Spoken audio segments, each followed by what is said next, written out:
അല്ലാഹുവിന്റെ തീരുമാനത്തിലുമില്ല. അസ്സലാമു അലൈക്കും. എൻ്റെ പേര് ഹുസാം. ഞാൻ NIT കാലിക്കറ്റ് നിന്നാണ് വരുന്നത്. അപ്പോൾ നമ്മളെ കോളേജിൽ നാളെ ഒരു പരിപാടി തുടങ്ങുന്നുണ്ട്, രാഗം എന്നാണ് അറിയപ്പെടുന്നത്. ആ പരിപാടി പകുതി മുക്കാലും മതവിരുദ്ധമാണെന്നാണ് ഞാൻ മനസ്സിലാക്കിയത്. അപ്പോൾ ഞാനിതിൽ പങ്കെടുക്കണ്ടെന്ന് തീരുമാനിച്ചപ്പോൾ എൻ്റെ കൂടെയുള്ള ഫ്രണ്ട്സ് എല്ലാം പറഞ്ഞു, അവസാനത്തെ ഇയറാണ്, ഇതിൽ പങ്കെടുത്തിട്ടില്ലെങ്കിൽ പിന്നെ നീ എന്തിനാണ് ഇവിടെ പഠിക്കുന്നത് എല്ലാം ചോദിക്കുന്നത്. അപ്പോൾ ഇത്തരത്തിലുള്ള ക്യാമ്പസിൽ നടക്കുന്ന ഇങ്ങനത്തെ ഒരു ഫെസ്റ്റിവലിൽ നമ്മൾ പങ്കെടുക്കാൻ പാടുണ്ടോ? ചോദ്യകർത്താവിൻ്റെ ചോദ്യത്തിൻ്റെ അടിസ്ഥാനത്തിൽ എൻ്റെ ക്യാമ്പസിൽ നടക്കാനിരിക്കുന്ന ഒരു ഫെസ്റ്റിവൽ ഏതാണ്ട് 40% മതവിരുദ്ധമാണ് എന്നിരിക്കെ എനിക്കതിൽ പങ്കെടുക്കാൻ പറ്റുമോ എന്നാണെങ്കിൽ 40% മതവിരുദ്ധമായ ഒന്നിൽ ഒരു മതവിശ്വാസി പങ്കെടുക്കാൻ പാടില്ല. അതിലൊരു 0.5% മതത്തിന് എതിരില്ലാത്തതുണ്ടെങ്കിൽ ആ എതിരില്ലാത്ത സ്ഥലത്ത് ആ മതവിശ്വാസിക്ക് പങ്കെടുക്കാവുന്നതാണ്. ഇനി രണ്ടാമത്തത്, ആ ചോദ്യത്തിൽ നിന്ന് തന്നെ വരുന്ന മറ്റൊരു ആശയത്തിൽ ചോദിച്ചാൽ, ക്യാമ്പസുകളിൽ നടക്കുന്ന പൊതുവെയുള്ള ആഘോഷ പരിപാടികൾ, ആ ആഘോഷ പരിപാടികളിൽ ഒരു വിദ്യാർത്ഥി, ഒരു മതവിദ്യാർത്ഥി അല്ലെ മതബോധമുള്ളൊരു വിദ്യാർത്ഥി എന്ത് സമീപനമാണ് സ്വീകരിക്കേണ്ടത് എന്നാണെങ്കിൽ അതിൻ്റെ മറുപടിയാണ് ഞാൻ ഇനി പറയുന്നത്.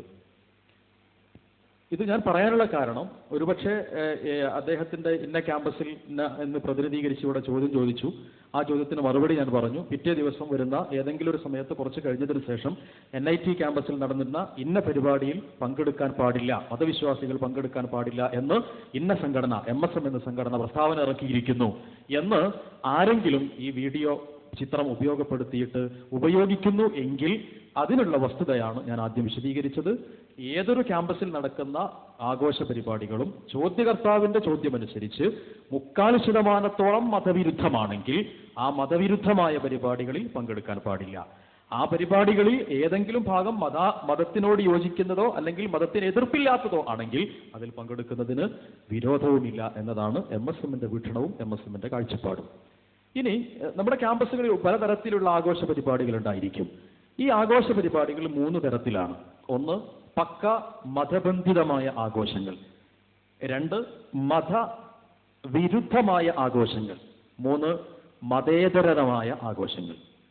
ഈ 3 ഉണ്ടാകും. ഇന്ത്യയിൽ താമസിക്കുന്ന ഒരാളെ സംബന്ധിച്ചിടത്തോളം അയാൾക്ക് ഈ മൂന്ന് നിർദ്ദേശങ്ങളും ഇന്ത്യയിലുണ്ട്.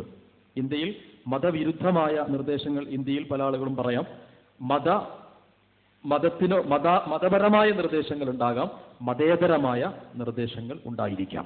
ഉദാഹരണമായി, ഏതെങ്കിലും ഒരു ഗാനം ഒരാൾ പാടുന്നു, അത് മതത്തിനെതിരാണ്, മതത്തിന്റെ മൗലികമായ സന്ദേശങ്ങളെല്ലാം എതിർക്കുന്ന തരത്തിലുള്ള ഒരു ഗാനമോ ഒരു നൃത്തമോ ഒരു സംവിധാനമോ ഒക്കെയാണ് ക്യാമ്പസിൽ നിന്നല്ല എവിടെ പുറത്തു വരുന്നത് എങ്കിൽ ആ നൃത്തമോ ആ സംവിധാനങ്ങളോ ആ ഗാനമോ ആ വിനോദമോ സംസ്കാരങ്ങളോ പ്രോത്സാഹിപ്പിക്കാനോ അതിൽ പങ്കാളിയാകാനോ അതിന് മറ്റേതെങ്കിലും തരത്തിലുള്ള പ്രചാരണം നൽകാനോ ഒരു മതവിശ്വാസിക്ക് പറ്റില്ല.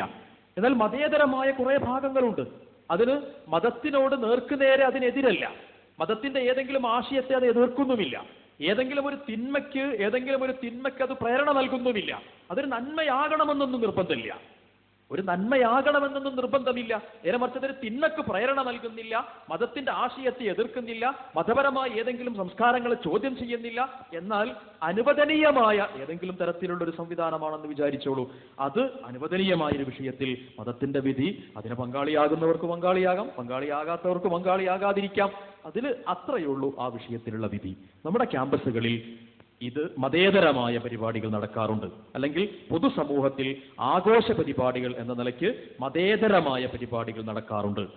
രണ്ടാമത്തേത്, മതപരമായ പരിപാടികൾ നടക്കാറുണ്ട്. മതേതരത്തിന്റെ മുഖച്ഛായ നൽകിയിട്ടുള്ള മതപരമായ പരിപാടികൾ നടക്കാറുണ്ട്. ഇപ്പോ മാപ്പിളപ്പാട്ട്, ഒപ്പന എന്ന് പറയുന്നത് അത് ഇസ്ലാമിന്റെ കലാരൂപങ്ങളല്ല, അത് മുസ്ലിങ്ങളായ ആളുകൾ ഉൽപ്പാദിപ്പിച്ചിട്ടുള്ളൊരു കലാരൂപമാണ്. ആ കലാരൂപത്തിൽ പ്രവാചകനെ അധിക്ഷേപിക്കുന്നതോ ഇസ്ലാമിന്റെ മാനദണ്ഡങ്ങൾക്ക് വിരുദ്ധമായതോ ഇസ്ലാമിക വിശ്വാസങ്ങൾക്ക് വിരുദ്ധമായിട്ടുള്ളതോ ആയ കാര്യങ്ങളാണ് വരുന്നത് എങ്കിൽ അത് പാരായണം ചെയ്യുന്നതോ അത് കളിക്കുന്നതോ അത് പ്രകടിപ്പിക്കുന്നതോ മുസ്ലിങ്ങളാണ് എന്നതിന്റെ പേരിൽ അതിനെ പ്രോത്സാഹിപ്പിക്കുകയോ അതിൽ പങ്കാളികളാവുകയോ ചെയ്യാൻ പാടുള്ളതല്ല. അങ്ങനെ ഒത്തിരി കാണാൻ കഴിയും. പലതരത്തിലുള്ള ഗാനങ്ങളിലും മാപ്പിളപ്പാട്ടെന്ന പേരിൽ പുറത്തു വരുന്ന പല ഗാനങ്ങളും അശ്ലീലതയുടെ ആഭാസങ്ങളുടെ നൃത്തനൃത്യങ്ങൾ മാത്രമാണ്. സ്ത്രീയുടെ സൗന്ദര്യബോധത്തെയോ അംഗലാവണ്യത്തെയോ മറ്റോ വിശദീകരിക്കുന്ന അത്യന്തം ദുഷ്കരമായ അധാർമികതയുടെ വിപണന മേഖല മാത്രമാണ് പലതും. അതിൽ പാടിയത് മുസ്ലിങ്ങളാണ് എന്നതോ, അത് മുസ്ലിമിന്റെ പേരുണ്ട് എന്നതോ, ഖുർആനിന്റെ ഏതെങ്കിലും പദം പറഞ്ഞു എന്നതിന്റെ പേരിലോ, ഫസീലയെയും ഫാത്തിമയെയും വിളിച്ചു എന്നതിന്റെ പേരിലോ അതിന്റെ പിന്നാലെ കൂടുക എന്ന് പറയുന്നത് ഒരു മുസ്ലിമിനെ സംബന്ധിച്ചിടത്തോളോ മതവിശ്വാസിയെ സംബന്ധിച്ചിടത്തോളോ കരണീയമല്ല.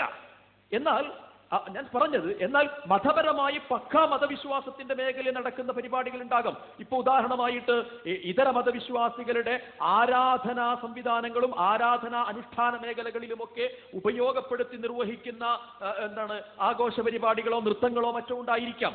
ഏതെങ്കിലും പ്രത്യേകമായിട്ടുള്ള സമയങ്ങളിലോ സാഹചര്യങ്ങളിലോ പ്രത്യേകമാക്കപ്പെട്ടിട്ടുള്ള ചില ആഘോഷ പരിപാടികളോ നൃത്തങ്ങളോ സംവിധാനങ്ങളോ വിനോദ പരിപാടികളോ ഉണ്ടായിരിക്കാം.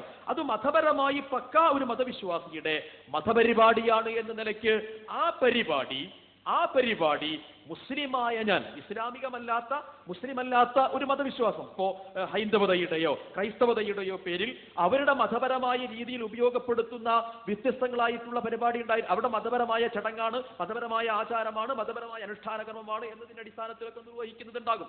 അത് മുസ്ലിമായ ഒരു വ്യക്തി അതിൽ പങ്കെടുക്കുന്നത് തീർച്ചയായും ഇതര മതവിശ്വാസികളുടെ ആചാര രീതികൾ എന്നും അനുഷ്ഠാന രീതികൾ എന്ന നിലയ്ക്കും അത് സ്വീകരിക്കുന്നതിൽ അർത്ഥമില്ല. എന്നാൽ അങ്ങനെ ഒരു പരിപാടി നടക്കുന്ന സ്ഥലത്ത് പോയി നിൽക്കാൻ പാടില്ല എന്നോ അത് കാണാൻ പാടില്ല എന്നോ പറയുന്നത് തീർച്ചയായും ശരിയായൊരു സമീപനവും അല്ല. അവിടെ നിൽക്കുന്നതും കാണുന്നതുമൊക്കെ വീണ്ടും തെറ്റുകൾ വളരാൻ കാരണമാകുന്നുവെങ്കിൽ, അവിടെ നിൽക്കുന്നതും കാണുന്നതുമൊക്കെ തെറ്റുകൾക്കുള്ള പ്രേരണയും മറ്റുള്ള കുറെ ആളുകൾ ആ തെറ്റിനെ പ്രോത്സാഹിപ്പിക്കാൻ കാരണമാവുകയും ചെയ്യുന്നുവെങ്കിൽ ആ തെറ്റിൽ നിന്ന് വിട്ടുനിൽക്കൽ തീർച്ചയായും അവന്റെ ഒരു ബാധ്യതയും ആണ്. അപ്പോ ഇവിടെ ഈ രംഗത്ത് നാം പരിശോധിക്കേണ്ടത്, എന്നെ സംബന്ധിച്ചിടത്തോളം ഒരു മതവിശ്വാസി എന്ന നിലയ്ക്ക്, ഒരു മുസ്ലിം എന്ന നിലയ്ക്ക് എൻ്റെ മതവിശ്വാസത്തിന്റെ സംസ്കാരത്തിനും ആചാരത്തിനും യോജിക്കുന്ന വിഷയങ്ങളിലാണ് ഞാൻ ഒരു വ്യക്തി എന്ന നിലയ്ക്ക് പങ്കാളിയാകേണ്ടത്. എന്നാൽ മറ്റു മതവിശ്വാസികളുടെയോ മറ്റു ആചാരപ്രകാരമോ ഉള്ള പരിപാടികളിലും മറ്റുമൊക്കെയാണ് എങ്കിൽ ഞാൻ പങ്കാളിയാകുന്നത് തീർച്ചയായും പാടുള്ളതല്ല. എന്നാൽ ആ വിഷയത്തെ സഹകരിക്കുന്നതും ആ വിഷയത്തെ നോക്കിക്കാണുന്നതും തമ്മിൽ വ്യത്യാസമുണ്ട്. അതിനെ പ്രോത്സാഹിപ്പിക്കുന്ന അർത്ഥത്തിലും വളർത്തിയെടുക്കുന്ന അർത്ഥത്തിലുമുള്ള സഹകരണവും പശ്ചാത്തലമായ സാന്നിധ്യവുമൊക്കെ തീർച്ചയായും ആലോചിക്കുകയും അത്തരത്തിലുള്ള കാര്യങ്ങളിൽ നിന്ന് വിട്ടുനിൽക്കാൻ പരമാവധി പരിശ്രമിക്കുകയും ചെയ്യുകയുമാണ് ചെയ്യേണ്ടത്. അതല്ലാതെ കേവലം ഒരു കാണുന്നു, നോക്കുന്നു, പോരുന്നു, തിരിച്ചു വരുന്നു എന്നതിനപ്പുറത്ത് ഞാൻ അവിടെ പങ്കാളിയാകുക വഴി ഒരു തിന്മ വളരാൻ ഞാൻ മുഖേന കാരണമാകുന്നില്ല എങ്കിൽ തീർച്ചയായും അതിന് എതിരില്ല. പ്രവാചകൻ സല്ലല്ലാഹു അലൈഹി വസല്ലമയുടെ ഒരു ഭാഗം ഇതിനോട് അനുബന്ധമായി നമുക്ക് ചേർത്ത് പറയാൻ കഴിയും. പ്രവാചകൻ സല്ലല്ലാഹു അലൈഹി വസല്ലമ മയ്യത്ത് നമസ്കരിക്കുന്ന ചില രംഗങ്ങളിൽ ചില പ്രത്യേകമായ സാഹചര്യങ്ങളിൽ പ്രവാചകൻ വിട്ടുനിൽക്കുകയും എന്നാൽ പ്രവാചകൻ മറ്റുള്ള ആളുകൾ നമസ്കരിക്കുന്നതിന് തടസ്സം പറയുകയും ചെയ്യാത്തത് കാണാൻ കഴിയും. അപ്പോൾ ആത്മഹത്യ ചെയ്ത ചില വ്യക്തികൾ, ആ ആത്മഹത്യ ചെയ്ത വ്യക്തിയുടെ മയ്യത്ത് നമസ്കാരവുമായി ബന്ധപ്പെടുത്തിയിട്ട് പ്രവാചകൻ വിട്ടുനിൽക്കുന്ന സംഭവങ്ങൾ കാണാൻ കഴിയും. കടബാധിതനായ ഒരാളുടെ മയ്യത്ത് നമസ്കാരവുമായി ബന്ധപ്പെടുത്തിയ വിഷയത്തിൽ പ്രവാചകൻ വിട്ടുനിന്നത് കാണാൻ കഴിയും. അതിന്റെ വിഷയങ്ങൾ ചർച്ച ചെയ്യവേ മുഹദ്ദിസീങ്ങളായ ആളുകൾ, ഇസ്ലാമിക പണ്ഡിതന്മാരായ ആളുകൾ പറഞ്ഞത്, പ്രവാചകൻ അതിൽ പങ്കാളിയാകുക വഴി ആ വിഷയത്തിനൊരു അംഗീകാരവും അതൊരു കുഴപ്പമില്ല എന്ന് തോന്നുകയും ചെയ്യുക വഴി അതിന് വളരാനുള്ള സാഹചര്യം ഒരുങ്ങലായിരിക്കും അതുണ്ടാവുക. അതുകൊണ്ട് വിട്ടുനിൽക്കലാണ് അവിടെ മര്യാദ എന്ന നിലയ്ക്ക് മാറുന്നതാണ് എന്ന് വിശദീകരിച്ചതുണ്ട്. അതല്ലാത്ത മതപരമായൊരു നിർദ്ദേശം എന്ന നിലയ്ക്ക് പറഞ്ഞതും ഉണ്ട്. ആ നിലക്ക് പരിഗണിക്കുമ്പോൾ എൻ്റെ സാന്നിധ്യം ഇതിന്റെ വളർച്ചയ്ക്കും ഒരു തിന്മയുടെ വളർച്ചയ്ക്കും ഒരു സാംസ്കാരിക വിരുദ്ധമായ വിഷയത്തിന്റെ വളർച്ചയ്ക്കും കാരണമാകുന്നു എങ്കിൽ എൻ്റെ മതത്തിനോട് പ്രത്യക്ഷമായി ആ വിഷയം എതിര് വരുന്നില്ലെങ്കിലും അവിടെ സൂക്ഷ്മതയനുസരിച്ചുകൊണ്ട് മാറി നിൽക്കുന്നതാണ് ഭക്തിയോട് ചേർന്നത് എന്നതാണ് സൂചിപ്പിക്കാനുള്ളത്. ഈ രംഗങ്ങളിൽ മതേതരമായ സമൂഹത്തിൽ ജീവിക്കുന്ന നമുക്ക് മതത്തിന്റെ ആശയങ്ങൾ സ്വീകരിക്കുന്ന സമയത്ത് ഉണ്ടാകുന്ന വിവിധ തരത്തിലുള്ള പ്രയാസങ്ങളെ വിശ്വാസത്തിന്റെയും ഭക്തിയുടെയും അടിസ്ഥാനത്തിൽ സമീപിക്കാൻ നമുക്ക് കഴിയണം. നമ്മുടെ മനസ്സിൽ സത്യമാണ് സ്വീകരിക്കുന്നത് എന്നതിൻ്റെ വഴിയുള്ള ഒരു ഔന്നിത്യബോധം ശരിയായി ക്രമീകരിക്കാൻ നമുക്ക് സാധിക്കുകയും ചെയ്യണം. നമ്മൾ വഴി മതത്തിൻ്റെ സന്ദേശ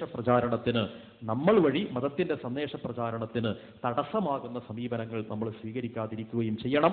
ഇതര മതവിശ്വാസികളുടെ മതപരമായ പ്രചാരണത്തിനും മതപരമായ ആചാരങ്ങളുടെ സംസ്ഥാപനത്തിനും നാം ഒരിക്കലും തടസ്സം നിൽക്കുകയോ നാം ഒരിക്കലും അതിന് എതിര് നിൽക്കുകയോ പാടില്ല. അവർക്ക് ജീവിക്കാൻ ആവശ്യമായ സ്വാതന്ത്ര്യവും അവരുടെ സംസ്കാരത്തിന്റെ പ്രചാരണത്തിന് ആവശ്യമായ സ്വാതന്ത്ര്യവും ചെയ്തു കൊടുക്കേണ്ട ബാധ്യതയും നമുക്കുണ്ട് എന്ന് മനസ്സിലാക്കി